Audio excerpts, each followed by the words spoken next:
সকাহ পাইছে গৰমত এগিলাচ পানী কিনিব এটা বটল কিনিবলৈ 10 টকা লাগে আজি দিনত হয় সবকে চৰবত খুৱাইছে সবকে চৰবত খুৱাইছে তাৰ কাৰণে আমি নথৈ সুখী হয় হয় ক'ৰ পৰা আহি আছিল এই গৰমত আমি আহিছিলো কুটাৰগাঁও একাচুকৰ হয় হয় আমাৰ এইখিনিতে বিয়া এখন আছিলে হয় তাকে পৰিয়ালৰ ঘৰলৈ মমাই পৰিয়ালৰ এতিয়া কেনেকুৱা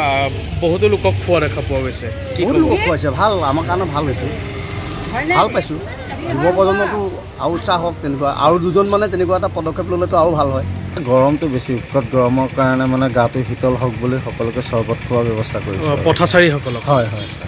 কিমানমান মানুহক এতিয়ালৈকে খোৱালে এতিয়ালৈকে আমি 150-200 মানুহক খোৱালোঁ আৰু এইফালে আপোনাৰ মৃত্যুঞ্জয় মন্দিৰত যায় তেওঁলোককো দিছোঁ আৰু এইফালে অনেক ধৰণৰ মানুহ আহে সকলোকে দিছোঁ আৰু যে হিন্দু মুছলিম বুলি কথা নাই সকলোৱে খাইছে সকলোৱে ছাপৰ্টো কৰিছে ভাল পাইছে কোনোবাই 2-3 গিলাচকৈও খাইছে কোনোবাই মানুহ মাতি আনিও খুৱাইছে ভাল লাগিছে সকলোৱে সহায় কৰিছে